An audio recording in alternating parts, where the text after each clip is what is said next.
नमस्कार सभी साथियों को। कई बार इस तरीके के क्वेश्चंस भी आ जाते हैं, तो मैं एज आपका वेलकम करता हूं किस तरीके से इस क्वेश्चंस को देखना है। सबसे पहले इस की पीडीएफ प्राप्त करने के लिए हमारे टेलीग्राम चैनल लॉजिक नाइट्स में चले जाना, @लॉजिक नाइट्स, बीच में स्पेस नहीं देना है। जैसे आपके पास में क्या है, एक व्यक्ति अपनी आय का 68% बचत करता है, यदि उसका खर्च 12,800 है तो उसकी आय क्या होगी। ये बहुत ही सामान्य और बेसिक लेवल का प्रश्न है। कभी कभी आ जाते हैं ऐसे प्रश्न, और कभी कभी आ जाते हैं, तो इस तरीके के प्रश्न को अपन को कैसे करना है ये मैं आप लोगों को बता देता हूँ प्यारे साथियों। तो यहाँ पे आप लोग देखिए, एक व्यक्ति अपनी आय का 68% बचत करता है। भाई देखो, आपके पास में टोटल आय कितनी रही होगी, 100% रही होगी। अच्छा, 100% में इसने अपना 68% सेव कर लिया, 68% इसने बचत कर ली, तो सेविंग कितनी कर ली, सेविंग और यहाँ पे एक्सपेंडिचर। तो सेविंग इसने 68% कर ली मेरे प्यारे साथियों। तो आपके पास में जो एक्सपेंडिचर है वो कितना हो गया, 32%। भाई 100 में से 68 चला जाएगा कि नहीं चला जाएगा, तो 32% बच गया। अब आपके पास में यदि उसका एक्सपेंडिचर जो खर्चा वो कितना, 12,800। देखो प्रश्न में जो खर्चा दे रखा है, क्वेश्चन में वो 12,800 दे रखा है, जबकि हमारे पास में जो खर्चा दे रखा है वो कितना दे रखा है, 32। तो 32 का भाग लगा दीजिए, और आपको क्या निकालना है, उसकी टोटल आय निकालनी है। तो टोटल आय कितनी होगी आपके पास में, 100। तो इंटू 100 से गुणा कर दीजिए। 100 से गुणा करूंगा तो ये कट गया इससे 400 बार, 400 को 100 से गुणा किया तो कितना हो गया, 40,000 बार।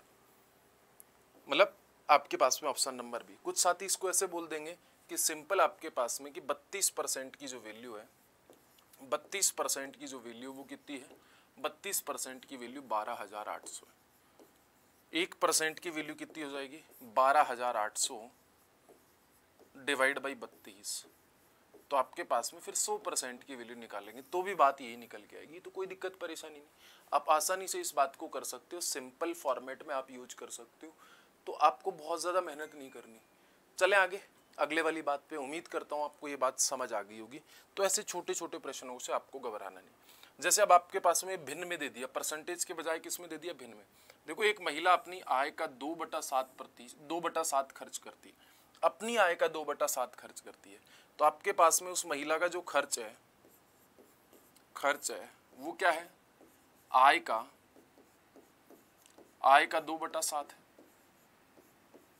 तो इसका मतलब आय नीचे चली जाएगी, तो आपके पास में इसका जो एक्सपेंडिचर और यहाँ पे इनकम कितनी हो जाएगी, 2/7। 2/7 हो गया कि नहीं हो गया। या फिर मैंने आप लोगों को कल क्या बताया था कि भाई आय का 2/7 है, तो आय कितनी होगी आपकी, 7 होगी। मतलब इनकम कितनी होगी आपकी, 7 होगी। इनकम यहाँ पे कितनी होगी, 7 होगी। 7 में से इसने जो खर्चा कर दिया, एक्सपेंडिचर कर दिया, वो एक्सपेंडिचर कितना मुझे बताओ। तो आप बोलोगे सर एक्सपेंडिचर 2 है। अब 7 में से 2 खर्च कर दिया, तो बचा कितना आपके पास में, बचा कितना, इसकी सेविंग कितनी होगी आपके पास में मेरे प्यारे साथियों, सेविंग कितनी होगी, सेविंग कितनी होगी, 5 रुपए। अब आपके पास में देखो, आपकी जो सेविंग प्रश्न की है वो कितनी है, 3500, जबकि आपने कितनी निकाली, 5। या तो आप ऐसे कर दो कि 5 का वैल्यू कितना दे रखा क्वेश्चन में, 3500। 3500 एक का वैल्यू कितना दे रखा क्वेश्चन में, 3500 डिवाइड बाई 5। 3500 divide by 5। तो आपके पास में इनकम पूछिए कि उसकी आय क्या होगी। तो आय आपने 7 मानी थी ना, मतलब निकालिए वहां से, तो इंटू 7 से गुणा कर दो। तो ये हो गया 5 संते 35, 700 into 7, 4900 will be right answer. तो कई बार ऐसे आसान क्वेश्चन आते हैं, तो आपको उनको ऐसे लगाना है, ज़्यादा समय नहीं लगाना। मतलब इनको बिना पेन चलाए हुए भी कर सकते हो। और जब तक आपको ये अंदर से फील नहीं हो जाए ना, अंदर से सॉल्यूशन की स्टेप नहीं बनने लग जाए कि यार हाँ ये प्रश्न तो मेरे को आता है, तब तक आपकी तैयारी अच्छी नहीं है, मान लेना। मतलब क्वेश्चन देखो और आपके दिमाग में स्टेप चलने लग जाए कि हाँ अब मेरा मामला ठीक है, तो आपका काम वहां से ठीक हो जाता है। चलो मेरे साथियों अगले वाली बात पे चल लेते हैं। जैसे ये वाला क्वेश्चन है, राम अपनी आय का 40% भोजन पर खर्च करता है, 20% रूम किराए पर खर्च करता है, 10% मनोरंजन पर और 10% परिवहन पर खर्च करता है। यदि उसकी बचत 1500 रुपए है। अब देखो, राम के पास पैसा आया, उसने धड़ाधड़ खर्च करना शुरू कर दिया। 40% राम ने भोजन पे खर्च कर दिया, उसके बाद में कुछ नहीं सोचा। 20% रूम किराए पे खर्च कर दिया, फिर कुछ नहीं सोचा। उसके बाद में 10% उसने इंटरटेनमेंट पे खर्च कर दिया, मनोरंजन पे, और 10% परिवहन पे। इसमें कहीं पे भी शेष का नहीं लगा हुआ, मतलब सीधा आया और वो खर्च कर दिया, तो पहले वो खर्च करेगा और उसके बाद में जोड़ेगा। तो आपके पास में टोटल राम ने कितना खर्च कर दिया, 40, 20, 60, 70 और 80। मतलब आपके पास में राम के पास में जो रुपए थे, राम के पास में मान लीजिए 100 रुपए थे, राम के पास में कितने रुपए थे, टोटल 100 रुपए थे। 100% आई थी राम की, और 100% में राम ने जो खर्चा कर दिया, एक्सपेंडिचर कर दिया, वो कितना कर दिया, 80। वो कितना कर दिया, 80%। अच्छा, उसकी अब सेविंग कितनी होगी, सेविंग कितनी होगी आपके पास में, 20%।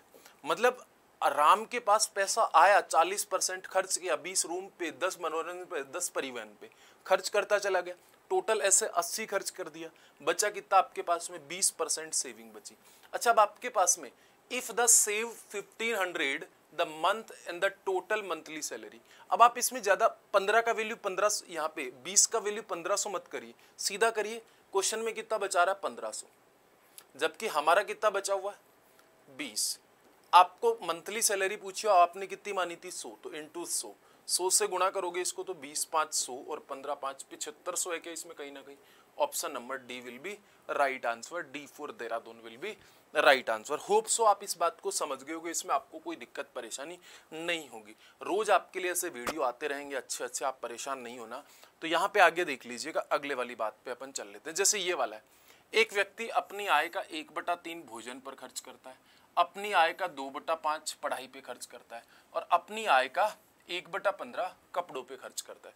तो मेरे प्यारे साथियों, वो क्या करता है, 1/3 किस पे करता है, भोजन पे, 2/5 किस पे करता है, 1/5 किस पे करता है, कपड़ों पे, क्लॉथ पे। मतलब उसके पास आया परसेंटेज में भी क्वेश्चन आ सकता है, ऐसे भिन्न में भी क्वेश्चन आ सकता है, आपको घबराना नहीं है। तो अब मैं क्या कर दूंगा, इसका एलसीएम ले लूंगा। एलसीएम लिया तो कितना हो गया आपके पास में, आप बोलोगे सर यहाँ पे 3 पंजे 15, 5, 5 3 15 तो 3 दूनी 6, 5 3 15 तो 3, 6 5 11 और 3 14/11 खर्च, 14/15 खर्च कर दिया। मतलब मुझे एक बात बताओ, अब आपने 14/15 खर्च कर दिए, कितने में से आप मुझे बताओ, मतलब आपके पास में आय का कितना खर्च कर दिया उसने, आय का कितना खर्च कर दिया उसने, 14/15 खर्च कर दिया, 14/15 खर्च कर दिया, ये खर्चा हुआ ना, ये खर्चा हुआ। अब मुझे बताओ, इस आय को उधर ले जाऊंगा तो एक्सपेंडिचर डिवाइड बाई इनकम कितनी होगी आपके पास में, 14/15। मतलब आप मुझे बताओ 15 जो टोटल आय थी उसकी, अब ये आपको डायरेक्टली सोचना है, माइंड में सोचना है, क्योंकि ये मैं लिख इसलिए रहा हूँ कि मैं आपको समझा रहा हूँ, आपको माइंड में सोचना। मैं पेपर जब हल कराऊंगा आपको, जैसे मैं 2023 के कंप्लीट 39 सेट आपको यूट्यूब पे करवाने वाला हूँ, बस थोड़ा सा सिस्टम सेट हो जाए, तो यहाँ पे आपके पास में एक्सपेंडिचर कितना इसका, 14 रुपए। अच्छा, सेविंग कितनी है इसकी, 1 रुपए। भाई 15 में से 14 खर्च कर दिया तो 1। अब इसके पास कितने रुपए बचे, 400 रुपए। 400 रुपए इसके पास बचे, आपके पास सेविंग 1 रुपए थी, मतलब 400 में 1 का भाग दे, या फिर 1 यूनिट का वैल्यू 400, ऐसे भी कर सकते हो। आपको इनकम पूछिए तो 15 से गुणा कर दीजिए, तो 15 चौके 60, मतलब आपके पास में 6000 will be right answer, option number C. तो इस टाइप से क्वेश्चन आए तो आप ऐसे कर दो। अब आपके पास में देखना कैसे इसको करोगे आगे, या आप समझने की कोशिश करना।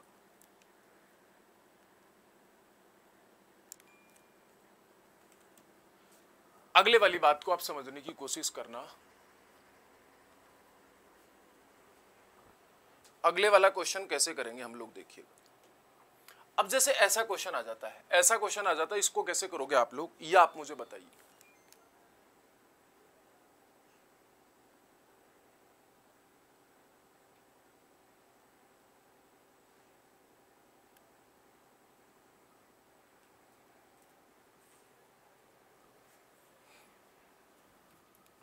यहां पे देखिए, एक व्यक्ति अपनी आय का 40% भोजन पर, 20% मकान किराए पर और शेष आय का 70% शिक्षा पर। अब ऐसा आएगा तो कैसे करोगे आप लोग, तो एक व्यक्ति अपनी आय का 40% भोजन पर, 20% मकान किराए पर। यहां तक वो कुछ नहीं सोचा, यहां तक वो कुछ नहीं सोचा, मतलब उसके पास 100 रुपए थे, उसके पास कितने रुपए थे, 100 रुपए थे। 100 रुपए में से उसने क्या कर दिया, 60 खर्च कर दिया। एक्सपेंडिचर कितना कर दिया उसने, 60 खर्च कर दिया। ठीक है भाई, 40 यहाँ पे खर्च कर दिया, 20 यहाँ पे, बचा कितना आपके पास में, सेविंग कितनी बची, सेविंग कितनी बची आपके पास में, अब बची 40 रुपए। अब आपको क्या बोला, शेष आय का 70% वह शिक्षा पे खर्च करता है। अब शेष आय ये हो गई ना, इसका कितना परसेंट एजुकेशन पे खर्च करता है, एजुकेशन पे कितना खर्च करता है 70%, तो 40 का 70% खर्च कर दिया तो कितना हो गया आपके पास में 28 रुपये हो गया कि नहीं हो गया। अच्छा अब आपके पास में 28 रुपये खर्च कर दिया तो सेविंग कितनी होगी, सेविंग 40 में से 28 गया तो 12 ही तो बचा ना, 40 में 28 गया तो 12 बच गया। अब आपको पूछ रहा है कि अपनी आय का कितना प्रतिशत बचा लिया अब उसने, भाई 100 में से 12 रुपये बचा ली तो सीधा सीधा 12% हो गया। तो इस टाइप से आता है, तो इसको ऐसे करना है। तो ये लीजिए, थोड़ा सा और लेवल इंक्रीज करते हैं हम क्वेश्चन का, थोड़ा सा और लेवल इंक्रीज करते हैं। तो थोड़ा सा और लेवल इंक्रीज करेंगे तो यहाँ पे आप लोग देखिए, अब ये वाला क्वेश्चन थोड़ा अच्छा क्वेश्चन है, इसको थोड़ा सा समझना। अब आपके पास में देखना, एक व्यक्ति अपनी आय का 10% मकान किराए पे खर्च करता है। कितना परसेंट, 10% मकान किराए पे। शेष आय का, यहीं से हिसाब लगाने लग जाता है, शेष आय का 20% शिक्षा पे खर्च करता है, फिर शेष आय का 25% अन्य पे खर्च करता है।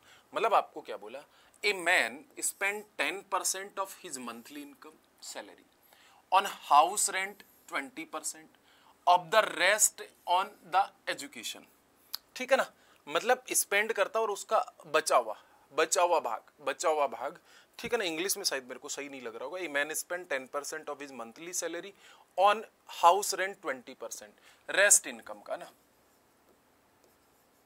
रेस्ट इनकम का 20% हाउस रेंट पे, of the rest income the education. ठीक है ना। अब आप कैसे करोगे इस बात को, सिंपल सी कहानी है, या तो आप ऐसे कर लो कि उसकी जो टोटल सैलरी है ना वो एन मान लो, टोटल सैलरी क्या मान लो कि भाई उसकी इनकम आई थी, उसकी आय मैंने क्या मान ली, आई। अच्छा आय का 10% मकान किराए पे दे दिया तो उसके पास में कितना बचा, 90 रुपए। भाई 10% तो रूम रेंट का दे ही दिया ना, तो कितना बचा, 90% बचा, 90/100 इनटू, अब आपके पास में कितना बचा, शेष आय का 20% शिक्षा पे। अब जो रिमेनिंग आय बची ना उसका 20% उसने एजुकेशन पे दे दिया। अब कितना बचा, 20% एजुकेशन पे दे चुका है, तो अब 80 बचा, तो 80% बच गया, परसेंट हटाया तो नीचे 100 लग गया, इनटू अब आपके पास में शिक्षा पर और शेष आय का 25% अन्य पे। अब शेष आय का 25% अन्य पे, अच्छा 25% अन्य पे करेगा तो कितना बचेगा, 75%, परसेंट हटाया तो आपके पास में कितना हो गया, 100। अब जाकर उसके पास में कितने रुपए बच गए, 3,465, सॉरी 3,645, इतने रुपए बच गए, 3,645 रुपए बच चुके। मैं थोड़ा सा ये बोर्ड थोड़ा सा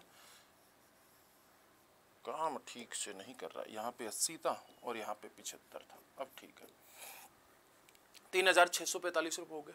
अब आपके पास में मेरे प्यारे साथियों यहाँ 0 से 0 कट गया, 0 से 0 कट गया, इधर देखो 25 थी 75 हो गया और 25 चौके 100 हो गया, 4 दूनी 8 हो गया, तो इधर कितना बचा इनकम का, 27 और यहाँ पे कितना बचा इनकम का, कुछ बच गया क्या, अच्छा 9 30 27, ये 50 भी तो हो गया ना आपके पास में, और नीचे बच गया भाई साहब 50, बराबर कितना हो गया 3,645। कट रहा है क्या, 3 से कट रहा है, 3 नाम 27, 3 एकम 3, मतलब ये 135 बार कट जाएगा, डायरेक्ट में काट दिया 135 बार। अब आपके पास में इनकम की वैल्यू कितनी होगी, क्रॉस मल्टीप्लाई कर दीजिए, तो इनकम बराबर कितना हो गया 135 इंटू 50, तो कितना हो गया 6,750, 6,750। Option number C will be right answer. कुछ नहीं करना, बड़ा आसान है, बड़ा इजी है, इजी टू वे कन्वे करना। अच्छा आप बोलोगे सर ये तो हमें भी आता था, कोई थोड़ा अलग तरीका बताओ। अच्छा एक रेशियो वाला तरीका हो रहा है, रेशियो वाला तरीका क्या कहता है वो आप समझ लो, रेशियो वाला तरीका क्या कहता है वो आप समझ लो थोड़ा सा। तो यहाँ पे आपके पास में देखिए रेशियो वाला तरीका क्या कहता है वो आप समझोगे तो वो थोड़ा सा इजी भी होता है और मतलब आसान होता है, आप उससे समझिए। मुझे बताओ 10% मकान किराए पे खर्च करता है, 10% वो किस पे करता है, मकान किराए पे खर्च करता है। अच्छा अब आप मुझे बताओ, मैंने बेसिक चीजें बता रखी इसलिए मैं इसमें ज्यादा दिमाग नहीं लगाऊंगा। 10% मकान किराए पे खर्च कर देगा तो 10% का भिन्न कितना हो गया, 1/10 हो गया कि नहीं हो गया। मतलब उसकी इनकम 10 रुपए है, सेविंग कितनी हो जाएगी, सेविंग कितनी हो जाएगी भाई साहब, 10 में से 1 खर्च कर दिया ना, 9 बच गई। अब 20% का भिन्न कितना हो जाएगा, शेष आय का 20% खर्च कर देता, मतलब 1/5, मतलब 5 रुपए में से कितना रुपए खर्च कर दिया, 1 रुपए खर्च कर दिया, मतलब 4 रुपए बच गया। और अंत में 25% खर्च कर देता शेष आय का ही, तो 1/4 खर्च कर दिया, मतलब 4 में से 1 खर्च कर दिया, मतलब 4 रुपए में से 1 खर्च कर दिया, 4 में से 1 खर्च कर दिया तो 3 बच गया। अब आप मुझे बताओ, ये वाला इससे कट गया, ऐसे क्रॉस वाली वैल्यू कट जाती, 10 पंजी 50 रुपए आय होगी और 9 × 27 रुपए इसकी सेविंग हो गई। अच्छा, आपकी सेविंग कितनी हुई, 27 रुपए, जबकि क्वेश्चन में जो सेविंग बोल रखी है वो कितनी बोल रखी है, कहाँ पे है, 3645, 3645, 3645। तो एक की वैल्यू कितनी होगी, 3645 divide by 27, divide by 27। Income पूछिए तो इनकम कितनी आपकी 50 रुपए, तो इंटू 50, इंटू 50। इसको कैलकुलेट करोगे ये 135 टाइम हो गया, इसको इससे गुणा करोगे तो कितना हो गया 6750। तो ये वाला अप्रोच भी ज़्यादा अच्छा है रेशियो वाला, ये मैंने आपको बता दिया है। बेसिक मैंने आपको रेशियो निकालना बता दिया था, चैनल पे जाके देख लेना, प्लेलिस्ट बनी हुई होगी परसेंटेज की, वहाँ पे आपको बेसिक फॉर्मेट आपको पूरा का पूरा करवाया हुआ है। ठीक है, तो यहाँ पे आपके पास में प्यारे साथियों ये, ठीक है, जो भी मैं पेपर सॉल्यूशन करवाऊंगा 2023 के, वो मैं लैपटॉप से करवाऊंगा, आप इस बात का ध्यान रखना। तो 2023 के जो 39 सेट है वो लैपटॉप से आप पढ़ लेना, मतलब लैपटॉप में रहूंगा मैं, सामने दिखूंगा छोटी सी फोटो में, लेकिन पेपर अपन उसी से सोल्व कराएंगे। जो वीडियो आ जाएंगे कभी कभी वो इस बोर्ड से आ जाएंगे। तो एक व्यक्ति अपनी आय का 20% बड़े बेटे को, शेष आय का 30% छोटे बेटे को, और शेष राशि का 10% एक ट्रस्ट को दान कर देता। शेष आय, शेष आय, शेष आय, शेष आय बोल रहा। या तो आप ऐसे कर लो कि टोटल आय गुरुजी उसकी आई है, आई का 20% बड़े बेटे को दे दिया तो उसके पास 80 बचा। अब 80 का शेष आय का 30% छोटे बेटे को दे दिया तो उसके पास 70 बचा, 70/100, और शेष आय का 10% एक ट्रस्ट को दान कर दिया, डिवाइड बाई 100। और अब इसके पास में 10,080 रुपए बचे। इसको कैलकुलेट करोगे पूरा का पूरा तो आई का वैल्यू 20,000 आ जाएगा। लेकिन मैं आपको बोल रहा हूँ कि इसको भी आप रेशियो से करो। रेशियो से करोगे तो कैसे करोगे वो मैं आपको बता देता हूँ, मैं इसको मिटा देता हूँ, रेशियो से आप कर लो। तो मेरे प्यारे साथियों, आप इस चीज़ को समझ गए होगे, कोई दिक्कत परेशानी नहीं है। अब इसको रेशियो से मैं बता देता हूँ। भाई साहब 20% खर्च करता है तो 20% का भिन्न कितना हो गया, 20% खर्च कर दिया तो 1/5 हो गया। 30% खर्च कर दिया छोटे बेटे को तो कितना हो गया, 3/10 हो गया। ठीक है, और लास्ट में 10% खर्च करता है क्या, 10% खर्च कर दिया तो कितना हो गया, 1/10 हो गया। मतलब अब 5 इसकी इनकम है, इनकम और आपके पास में इधर सेविंग, इनकम और सेविंग। अच्छा 5 रुपए इसकी इनकम है, 5 में से कितना खर्च कर दिया, 1, तो 4 रुपए बच गया। 10 रुपए उसकी इनकम है, 10 में से 3 खर्च कर दिया तो बचा कितना, 7, और आपके पास में 10 रुपए इसकी इनकम है, 10 में से कितना खर्च कर दिया, 1। अगर कट रहा है तो काट दीजिए, ये कट रहा 2 बार और ये कट रहा 5 बार, ये फिर 2 से कट रहा 5 बार, तो ये 125 रुपए, और ये आपके पास में 9×7 63 रुपए। अच्छा आपकी सेविंग 63 रुपए है, आपकी सेविंग 63 रुपए, जबकि उसकी सेविंग कितनी है, 10,080 रुपए। एक की वैल्यू कितनी होगी, 10,080 और डिवाइड बाई 63, तो आपके पास में टोटल 100 की वैल्यू कितनी हो जाएगी, क्योंकि आपकी, अच्छा इनकम आपकी 125 है, 100 नहीं है, तो इनकम 125 है तो 125 की कितनी हो जाएगी, इंटू 125। कैलकुलेट करोगे तो आपके पास में 20,000 ही आएगा। ठीक है, कर लेना मेरे प्यारे साथियों। यहाँ पे आप मेरी बात समझ गए होगे, कोई दिक्कत परेशानी नहीं होगी। तो एक क्वेश्चन आप होमवर्क में कर लेना, मैं आपको दे रहा हूँ ये वाला क्वेश्चन, होमवर्क में कर लेना। अच्छा इंग्लिश में इसे चेंज कर लेना, यहाँ पे 9,250 है ना, तो 9,220 लिख लेना, 9,520 लिख लेना ना, 9,520 लिख लेना ना। ठीक है, ये 9,520 लिख लेना, हिंदी में इसका सही दिया हुआ था। तो अब आपके पास में इसका आप मुझे आंसर बता दीजिए कितना राइट आएगा। आपके लिए होमवर्क में कमेंट बॉक्स में आप कमेंट कर देना। इसका पीडीएफ प्राप्त करने के लिए, इसका पीडीएफ प्राप्त करने के लिए आप हमारे टेलीग्राम चैनल लॉजिक नाइट्स में केवल नाइट्स से स्पेस मत देना, आप ज्वाइन कर लेना। किसी भी तरीके की कोई प्रॉब्लम है आप मेरे नंबर पे कॉल कर सकते हो, मतलब व्हाट्सएप मैसेज कर सकते हो। ठीक है भाई, कोई दिक्कत परेशानी हो आप मुझे बता देना व्हाट्सअप करके। अगले चैप्टर मतलब किसके ऊपर वीडियो आना चाहिए वो आप मुझे बता दो। क्रमचय संचय मुझे याद है, क्रमचय संचय पे एक 3-4 घंटे का वीडियो अपन लेके आएंगे जैसे ही मेरे पास कुछ अवेलेबिलिटी होगी। इससे पहले आप चैनल को सब्सक्राइब करना ना भूलें, बेल आइकन दबाना ना भूलें, जिससे बाकी के वीडियो का नोटिफिकेशन आपके पास में आ जाए। जय हिंद सभी साथियों को एंड करता हूँ मैं सेशन को।